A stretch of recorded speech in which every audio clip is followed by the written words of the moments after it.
여러분 안녕하십니까? 이어서 광주 전남권 소식입니다. 지난 5월에 화재가 발생했던 금호타이어 광주 공장이 오는 10월부터 재가동합니다.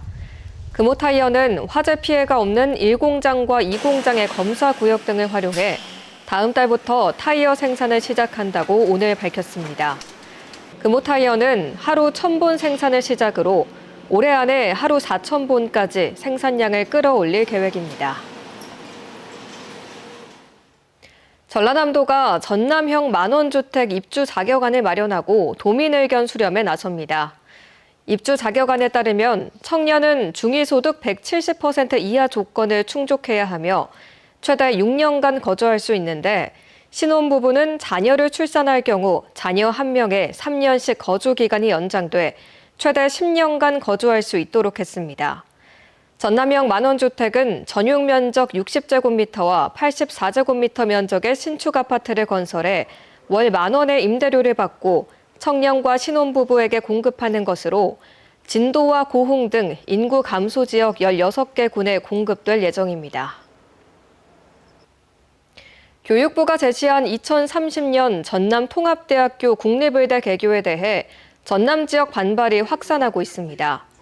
전남도의회 의대 설립 특위는 오늘 입장문을 내고 교육부가 제시한 2030년 전남 국립의대 개교 방안에 대해 강한 유감을 표하며 도민의 생명과 건강권 보장을 위해 오는 27년 3월 개교를 조속히 이행할 것을 촉구했습니다.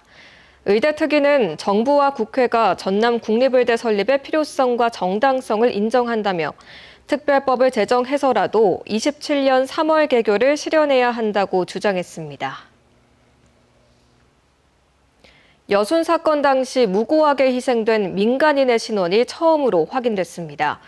여순 사건 진상규명위원회에 따르면 지난 2023년 11월부터 담양 옥천 약수터에서 발굴된 유해 26구 가운데 2구의 유전자가 여순 사건 유가족 유전자와 일치한 것으로 확인됐습니다. 옥천 약수터는 지난 1950년 7월 구례에서 예비검속으로 끌려간 민간인들이 광주로 이송되다 집단 학살된 장소로 지목된 곳입니다. 지난 2023년 정부 차원의 유골 발굴이 시작된 이후 희생자 신원이 확인된 건 이번이 처음이어서 추가적인 진실 규명에 탄력이 붙을 것으로 보입니다. 광주 지역 중고교생들의 예술 교육을 지원하는 광주 학생예술 놀이터 2관이 개관식을 갖고 본격 운영에 돌입했습니다. 지난 2021년부터 광주 중앙초등학교의 초등학생 전용 공간인 1관을 운영해온 시교육청은 오늘 광주 학생교육문화회관에 체험실 9개 등을 갖춘 중고교생용 광주학생예술놀이터 문을 열었습니다. 예술 놀이터에서는 학교와 지역을 연계한 20여 개 예술교육 체험 프로그램과 예술 진로를 고민하는 학생들을 위한 컨설팅, 학교 예술 동아리 활동 지원 등의 역할을 하게 됩니다. 오늘 오전 11시 50분쯤 여수에서 광양을 잇는 이순신대교에서 트레일러가 갓길에 정차된 공사 차량을 들이받았습니다. 사고 충격으로 공사 차량이 밀려나 신호수 역할을 하던 40대 노동자 2명이 치였고 병원으로 이송됐지만 숨졌습니다. 경찰은 트레일러 운전자가 공사 차량을 발견하지 못하고 사고를 낸 것으로 보고 운전자를 대상으로 정확한 사고 경위를 조사하고 있습니다.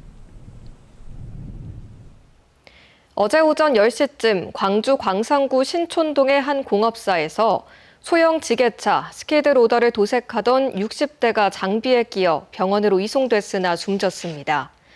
어제 정오쯤에도 장성군 황룡면의 한 농장에서 농약 살포 작업을 하던 80대가 살포기와 나무 사이에 끼어 의식이 없는 채로 발견됐습니다. 경찰과 소방당국은 두 사례 모두 홀로 작업을 하다 사고를 당한 것으로 보고 감식 등을 통해 정확한 사고 경위를 조사하고 있습니다. 나주의 한 축사 지붕에서 추락한 50대 근로자가 숨지면서 경찰이 안전수칙 준수 여부 등 조사에 나섰습니다.